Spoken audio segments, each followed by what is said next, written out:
जय श्री कृष्णा। कैसे हैं आप सब लोग। शुक्र मार्गी हो चुके हैं। देखिए गुरु जो है 4 तारीख को यानी 4 सितंबर को बकरी हो गए हैं। वहीं जो शुक्र महाराज है वो मार्गी हो चुके हैं। तो जो स्थिति थोड़ी बहुत बिगड़ेगी भी शुक्र संभाल लेंगे, क्योंकि शुक्र मार्गी हुए हैं बहुत दिनों बाद। और पूरे सितंबर यानी कि शुक्र पूरे सितंबर मार्गी होने वाले हैं।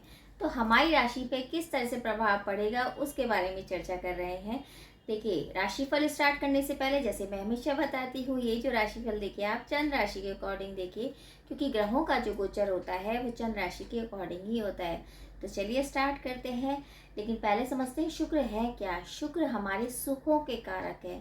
जहाँ कभी सुंदरता की बात चलती है, फैशन की बात चलती है, क्रिएटिविटी की बात चलती है, सुखों की हर तरह से बात चलती है, वाहन की बात चलती है, सुखों में वृद्धि के कारक तत्व होते हैं शुक्र। तो शुक्र का हमारे जीवन में अति महत्वपूर्ण स्थान है। तो चलिए स्टार्ट करते हैं। पहले लेते हैं मेष राशि। देखिए मेष राशि में शुक्र कहाँ होंगे। देखिए कर्क राशि में होंगे शुक्र। और कर्क राशि में जब शुक्र होंगे तो चतुर्थ भाव में भ्रमण कर रहे हैं, यानी चतुर्थ भाव तो वैसे भी सुखों का होता है। और चतुर्थ भाव में शुक्र मार्गी हो जाना यानी कि जो रुके हुए काम हैं वो आपके हो रहे हैं। यानी आपके काम जो बढ़ोतरी में नहीं आ रहे थे वो भी हो रहे हैं। आपके सुखों में वृद्धि हो रही है। जो कोई प्लानिंग आप कर रहे थे काम बढ़ाने की, या घर में किसी वाहन लाने की, या माता से अनबन चल रही थी, या किसी भी तरीके से आप परेशान थे धन के हिसाब से, वो सारे काम आपके बहुत अच्छे होंगे। यानी कि शुक्र आपको बहुत सुखों में वृद्धि देंगे। लेकिन ये भी है कि आपकी जो ग्रह दशा है वो शुक्र की हुई तो बहुत अच्छा रहेगा। और शुक्र की प्लेसमेंट भी जैसे देखते हैं कुंडली में, तो अति आवश्यक है ये कुंडली का विश्लेषण कराना। लेकिन फिर भी ये कहा जाएगा, अगर हम जनरल प्रिडिक्शन जैसे है कि देखते हैं थोड़ा थोड़ा कि हाँ लेकिन शुक्र मार्गी होंगे तो आपको बेनिफिट मिलेगा, आपके रुके काम भी होंगे और आपको सम्मान की प्राप्ति भी होगी। वहीं करते हैं वृषभ राशि की बात। देखिए वृषभ राशि के स्वामी स्वयं में शुक्र हैं और शुक्र मार्गी हो रहे हैं तीसरे स्थान पे। आपके पराक्रम में जो कमी आ गई थी, और अगर मीडिया से रिलेटेड काम थे वो रुक रहे थे, या पराक्रम में आपकी कमी आ रही थी, ये सारे काम होंगे। आप छोटी यात्राएं कर सकते हैं और उससे लाभ भी मिलेगा। आप भाई बहनों से सहयोग के साथ कोई काम स्टार्ट कर सकते हैं और धन के हिसाब से आपका ये टाइम बहुत अच्छा रहेगा। बस थोड़ा सेहत का आपको विशेष ध्यान रखना पड़ेगा। हो सकता है ठंड के कारण या किसी भी तरीके का आपको इन्फेक्शन हो जाए, इस बात का ध्यान रखना पड़ेगा। वरना आपको यात्राओं से भी लाभ है और पराक्रम में भी आपकी वृद्धि होगी। और सुखों में तो आपके चार चांद लगेंगे ही लगेंगे, क्योंकि शुक्र आप ही की राशि के स्वामी है, तीसरे भाव में कर रहे हैं भ्रमण। अब करते हैं मिथुन राशि की बात। तो मिथुन राशि में शुक्र होंगे दूसरे घर में। दूसरा घर तो वैसे भी धन भाव होता है, वाणी का होता है। तो मीठी वाणी आपकी हो रही है और आपके काम भी अच्छे हो रहे हैं। धन से रिलेटेड जो भी रुके हुए काम थे, रुका हुआ धन आपको मिल सकता है, या रुके हुए काम जो थे वो सुचारू रूप से होंगे। कुटुंब में किसी भी तरीके का आप मनोरंजन स्थल की यात्रा कर सकते हैं, या हो सकता है कोई आपका घर में इस तरह का आयोजन हो जिससे आपके सुखों में वृद्धि हो, यानी कि आपको आनंद आए। कुटुंब में एक तरह से मन मुटाव जो था वो दूर होता नजर आ रहा है। वाणी आपकी मधुर होगी, तो जिस वजह से आपके बिगड़े हुए काम भी आपके बन जाएंगे। वहीं करते हैं कर्क राशि की बात। देखिए कर्क राशि में तो स्वयं में शुक्र मार्गी हो रहे हैं, तो कॉन्फिडेंस में वृद्धि। कॉन्फिडेंस में वृद्धि के साथ जो आपके जो पेंडिंग काम थे वो करवाने आ रहे हैं। यानी आप सोच रहे थे कि मुझे कोई प्रॉपर्टी लेनी है, या मुझे कोई वाहन लेना है, या मुझे कहीं जाना है और वहाँ यात्रा से आप परेशान थे कि जाएं या नहीं जाएं, ये असमंजस की स्थिति थी वो दूर होगी और आपके सारे काम बनेंगे। आपका व्यक्तित्व निखर के आएगा और कॉन्फिडेंस में गजब का निखार आएगा, क्योंकि आपके लग्न में ही गोचर कर रहे हैं और मार्गी हो चुके हैं। वही बात करते हैं सिंह राशि की बात। देखिए सिंह राशि में शुक्र हैं 12वें स्थान पे, यानी 12वें स्थान में मार्गी होना, तो यात्राओं से तो लाभ है आपको और विदेश यात्रा से विशेष लाभ होगा। साथ साथ आपके जो खर्चे बढ़ रहे हैं वो अच्छी जगह जाएंगे, यानी कि आप सुखों में वृद्धि करवाएंगे। अपने मतलब कुटुंब में किसी भी तरीके के सुखों में वृद्धि करवाएंगे, यानी कि कुटुंब में आप किसी भी तरीके के सुखों के साधनों को जुटाएंगे और यात्राएं भी अच्छी होंगी। विदेश से काफ़ी बेनिफिट आपको मिलेगा, 12वें भाव में है। तो यानी कि अगर आप सोच रहे हैं ऑनलाइन कोई काम स्टार्ट करना चाहते हैं या विदेश से रिलेटेड कोई भी काम अटक रहे हैं, वो काम आपके होंगे। बस थोड़ा सा ये है, स्वास्थ्य के हिसाब से आपको ध्यान रखना पड़ेगा, क्योंकि 12वें घर में है तो थोड़ा सा आपको सेहत से रिलेटेड दिक्कत हो सकती है। वही बात करते हैं कन्या राशि की। देखिए, कन्या राशि में शुक्र है, 11वें स्थान में भ्रमण कर रहे हैं। और 11वें स्थान कौन सा होता है? लाभ का होता है, और वही मार्गी हो गए। तो यानी कि जिस वजह से आप परेशान थे, धन रुक रहा था, धन नहीं आ पा रहा था, बॉस से आपकी अनबन चल रही थी, प्रमोशन रुका हुआ था, वो सारी चीजें होंगी। क्योंकि लाभ भाव में शुक्र मार्गी हुए हैं तो लाभ तो देंगे ही आपको, साथ में रुतबा बढ़ेगा और मान सम्मान में भी वृद्धि होगी। तो आपके लिए तो टाइम बहुत अच्छा है। वहीं हम तुला राशि की बात करें तो तुला राशि के स्वामी स्वयं में शुक्र हैं और दशम घर में मार्गी हो रहे हैं। यानी दशम घर आपके पराक्रम के साथ साथ आपके कार्य क्षेत्र का होता है। यानी कार्य क्षेत्र में आपकी वृद्धि, कार्य के हिसाब से आपका टाइम बहुत अच्छा है। जो सोचे समझे आपकी प्लानिंग थी और नहीं हो पा रही थी, क्योंकि आपकी राशि के स्वामी भी शुक्र हैं, तो वो आपको जब मार्गी हो जाएंगे तो कहीं ना कहीं आपके व्यक्तित्व में निखार भी आ जाएगा।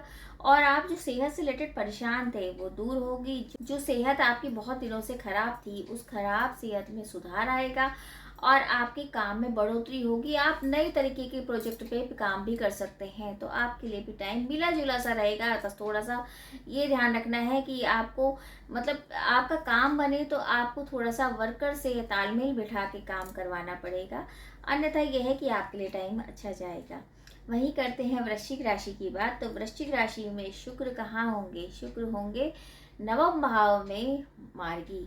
तो यानी भाग्य का तो पूरा सपोर्ट मिल रहा है, यात्राएं भी हो रही हैं। पिता का जो सुख नहीं मिल पा रहा था, पिता का आपका वैचारिक मतभेद चल रहा था, उससे आपको एक तरह से निजात मिलेगी। यानी कि आप उससे उभर पाएंगे और एक दूसरे को समझ पाएंगे। यात्राओं का लाभ आपको मिलेगा, लेकिन बस यही है कि सेहत का आपको ध्यान रखना पड़ेगा, क्योंकि कहीं ना कहीं व्यय के भी ये मालिक है। तो थोड़ा सा खर्चा आपका सेहत से रिलेटेड हो सकता है, वरना आपके लिए टाइम भाग्य को सपोर्ट करने वाला है और आप नया काम भी शुरू कर सकते हैं। धनु राशि, धनु राशि में अष्टम में शुक्र मार्गी हो रहे हैं। यानी अष्टम भाव अचानक का भाव, यानी कि अगर आपके रुके हुए काम किसी भी तरीके से बन नहीं रहे थे, वो शायद बन जाए और हो सकता है रुक भी जाए, क्योंकि मार्गी हो रहे हैं अष्टम भाव में। तो कहीं ना कहीं ऐसा होता है कि अचानक का भाव आ जाता है, अचानक से कोई काम बन जाता है और अचानक से काम बिगड़ भी जाता है। इस बात का ध्यान रखिए, वरना यही है कि आपको पैतृक संपत्ति से जो लाभ है वो आपको मिल सकता है। पारिवारिक जो कलह चल रहा था उसमें थोड़ी सी परेशानी जो चल रही थी वो दूर हो सकती है। बस थोड़ा सा सेहत से रिलेटेड आपको ध्यान रखना पड़ेगा, क्योंकि अष्टम का भाव है तो वहां पर आपको सेहत से रिलेटेड ध्यान रखना पड़ेगा। किसी भी तरीके का इन्फेक्शन है या हड्डियों से रिलेटेड दिक्कत आपको दुखी कर सकती है। वहीं बात करते हैं मकर राशि। देखिए, मकर राशि में शुक्र कहाँ मार्गी होंगे? शुक्र होंगे सप्तम भाव में। देखिए, सप्तम भाव जो होता है हमारे जीवन साथी का होता है और महामार्गी, यानी जीवन साथी से जो मनमुटाव था, आपके जीवन में जो कलह चल रहा था कुटुंब की वजह से, वो दूर होगा। मन मुटाव जो चल रहा था, यानी कि वैचारिक मतभेद थे, आप एक दूसरे को समझ नहीं पा रहे थे, वो दूर होगा। बिजनेस में प्रॉफिट हो सकता है, जो बहुत दिनों से रुका धन था वो आ सकता है। तो टाइम आपका अच्छा जाएगा और साथ साथ ये भी है, सम्मान भी आपको मिलेगा, क्योंकि लग्न को शुक्र देखेंगे तो सम्मान और चमक आपके चेहरे पे अलग ही नजर आएगी। वही बात करते हैं हम कुंभ राशि। कुंभ राशि में छठे भाव में मार्गी हो रहे हैं। देखिए, अगर कोई बीमारी है तो वो परेशान आपको कर सकती है, क्योंकि छठा भाव बीमारी का होता है। तो कहीं ना कहीं कोई बीमारी आपको दुखी कर सकती है, लेकिन मार्गी हो रहे हैं तो आपको उसका रिजल्ट भी, मतलब पता लग जाएगा कि ये परिणाम किस वजह से हो रही है, प्रॉब्लम ये क्या है। तो अच्छा डॉक्टर आपको मिल जाएगा। और अगर आपका जॉब का प्रॉब्लम चल रहा था तो उसमें प्रमोशन भी मिलेगा और जॉब भी आपको मिल सकती है। नई अगर ढूंढ रहे हैं या नया कोई कारोबार स्टार्ट करना चाहते हैं तो वो कर पाएंगे। और जो पुराने कर्जे हैं वो भी दूर होते नजर आएंगे, क्योंकि लक्ष्मी का लाभ होगा तो कर्जे भी आपके संपन्न हो जाएंगे, यानी खत्म हो जाएंगे। वहीं बात करते हैं अंतिम राशि मीन राशि। देखिए, मीन राशि में शुक्र कहाँ है? शुक्र पंचम भाव में भ्रमण कर रहे हैं और पंचम भाव में मार्गी हो रहे हैं। तो यानी संतान से रिलेटेड जो कष्ट थे आपको वो दूर होते नजर आएंगे। कुछ विद्या अर्जन का टाइम है, कुछ मंत्र सिद्ध आप कर सकते हो, तो विद्या अगर आपको लेनी है तो आप बिल्कुल लीजिए। मार्गी होंगे तो शुक्र संबंधित जो भी आपको प्रॉब्लम चल रही थी, सेहत से रिलेटेड या लक्ष्मी का अभाव था, वो सब दूर होगा। संतान से आप जो परेशान थे, वो संतान से आप परेशानी भी हटेगी और उसका एक विज़न आपको क्लियर हो जाएगा कि मेरे जो संतान है वो किस वजह से प्रॉब्लम में थी। और अगर आप संतान चाहते हैं तो आपका संतान होने का सपना भी पूरा हो सकता है। तो ये तो था मेष से लेके मीन तक की राशियों के बारे में कि शुक्र जो मार्गी हो रहे हैं वो हमारे लिए क्या कुछ लेके आए हैं। अब करते हैं उपायों की बात।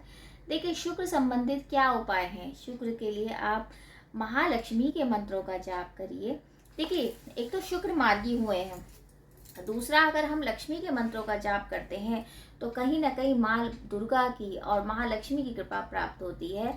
दुर्गा सप्तशती का पाठ आप कर सकते हैं। नीडी पर्सन को आप सफ़ेद चीज़ों का दान करा सकते हैं, या आप सफ़ेद चीज़ों को दान ना करते हुए भी अगर आप खीर बनाते हैं और खीर बना के शुक्रवार के दिन कन्याओं को भोग कराते हैं तो अति शुभ रहता है। तो इतना ही उपाय कर लेंगे तो जो पॉजिटिव रिजल्ट आपके नहीं आ पा रहे थे शुक्र से, वो आपको मिलेंगे। और अगर कोई कष्ट आने वाला भी होगा, वो कष्ट भी दूर हो जाएगा। बाकी ये एक जनरल प्रेडिक्शन है, तो जनरल प्रेडिक्शन काफ़ी हद तक सही होती है, लेकिन एक राशि के कई लोग होते हैं, कई व्यक्तित्व होते हैं, तो उसके लिए आपको कुंडली का विश्लेषण अगर कराना है तो आप कमेंट्स बॉक्स में मैसेज भी कर सकते हैं। और अगर आपको कोई बात समझ में नहीं आती है तो भी आप मैसेज कर सकते हैं। बाकी यही उम्मीद करी जाएगी ये शुक्र का जो मार्गी होना है, जो पूरे सितंबर रहने वाला है, सभी के लिए खुशहाली भरा हो। आपके ऊपर माँ लक्ष्मी की कृपा बनी रहे। और आपको अगर ये जानकारी अच्छी लगे तो वीडियो ज़रूर शेयर कीजिए। जय श्री कृष्णा।